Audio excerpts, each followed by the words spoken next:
Another suspected food poisoning hit schools, and this time around it's in Ga-Rankuwa in Tshwane. 22 pupils from Tlotlompho Primary School fell ill after eating snacks allegedly bought from a street vendor. Well, in another incident, though, 40 pupils fell ill after eating snacks at Reimolotswe Primary School, this in Winterveldt. And it comes as 3 men accused of selling marijuana-laced muffins to primary school pupils appear in court today. Well, Amgalani Nyulunga, Offense Maluleka and Katlego Matlala are all back in the Soshanguve Magistrates Court for a bail decision, and they are facing 43 counts of attempted murder after allegedly forcing pupils at Tlotlompho Primary School to eat the muffins. Our senior reporter eNCA Silindelo Masikane joins us now for more on this. And Sli, a very warm good morning to you. I mean, let's talk about the charges that the 3 men face.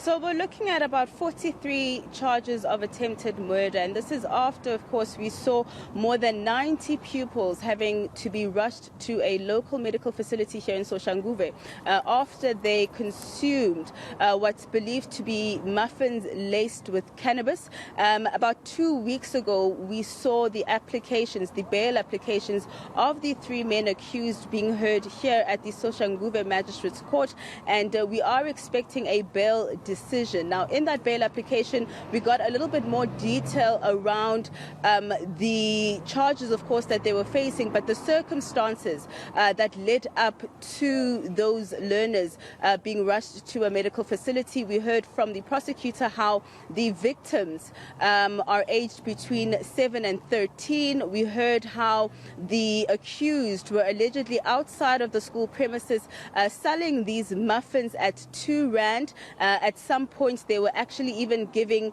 1 muffin for free. And it's suspected that, of course, the learners that bought the muffins then, of course, shared them with their friends, which is what led to that outbreak. But more alarming news that broke yesterday, Dumelo, is around the fact that we have more than 60 learners that had to be rushed to medical facilities in Tshwane as well as in Winterveldt after consuming foods that were bought outside of the school premises. But to give us more details around those 2 incidents, I am joined by the Gauteng Education spokesperson, Steve Mabona. Thank you so much for your time.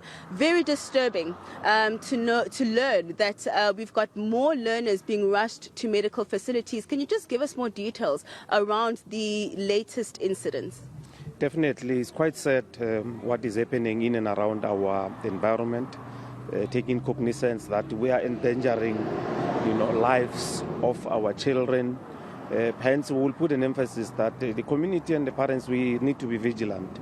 We understand that learners bought snacks, outside the school premises, both schools in Ga-Rankuwa and in Winterveldt, and they started complicating, during the day, and some of them they were experiencing diarrhea, different. Symptoms, headache and all that. And we are so fortunate that the emergency services, they were on call, they were, immediate in their, response. And those learners were transferred to the local, medical facilities, your clinics. And but majority of them, then they had to be transferred to a hospital in the area, that is OD, hospital. We are happy that all of them were medically attended, stabilized, and they were released in the parental care. It's only 1 learner that was admitted, and we are hopeful that probably today the learner will be discharged. What do we know about the food that was consumed by these learners? What is it? Are more internal investigations from the department going to be done? We are aware that the police have started their investigation. We are aware as well that the snacks that were bought from the street vendors, they've been confiscated. They were given, samples were given to the police. They will know what to do with those. But also, that the Department of Health has a responsibility, through their medical practitioners to conduct necessary tests just to indicate on what is it that learners were suffering from, what is it that they observe, in terms of their medical assessment, that they will take, different samples, So we are hopeful that they will also assist the police to say this is what we have depicted out of, what the children might have consumed. So we will give them an opportunity to investigate. For us, we are just saying SGBs and parents, we need to work together and make sure that we are aware of what that is being sold outside and around our precinct, because all these things are happening outside our school premises, unfortunately.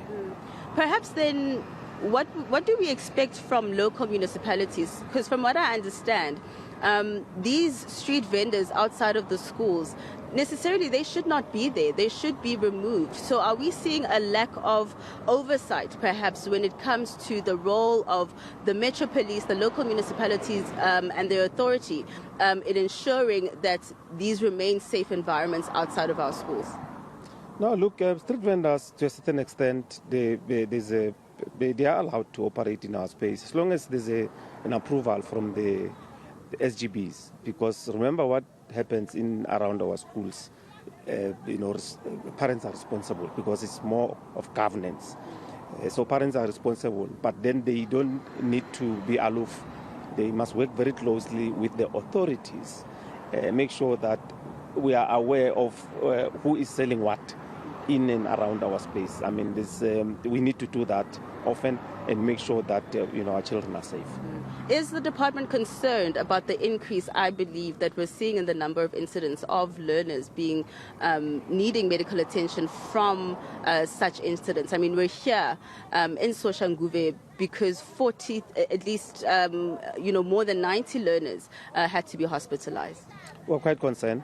That's why we will not stop to advocacy in our schools. We've got partnership with our stakeholders, those that are in a position to impart knowledge, information to our children, to parents, to SGB. We continue to do that. I mean, the school that you are mentioning in Soshanguve, they, after recess, they continued with the process of advocacy and more so counseling of those children. We are happy to announce that all of them are back. But there's one that still need serious attention, which we will support the family. But then on a continuous basis, those children must be individually now attended to by professionals, and that will continue to happen. So for us, we are quite concerned about what is happening in and around our schools. Thank you so much. Thank you. All right, that is Gauteng Education spokesperson, Mr. Steve Mabona, just giving us more context around the latest incidents. And we are expecting court proceedings here in Soshanguve to start a little bit after 9 a.m. this morning. It is a bail judgment. We do know that the state is opposing the bail applications, so we await to hear exactly what the magistrate's decision is going to be. And we are expecting that there will be some protest action outside from the parents of the victims of the learners. And we'll, of course, give our viewers that glimpse into what happens inside court with those developments. Silindelo Masikane, I mean, quite concerning to hear that there are more and more learners that seem to be falling sick from eating snacks which were bought from outside. And I suppose this also being a call to parents to educate, their children more about being careful about what they consume and also what they buy outside of their school premises.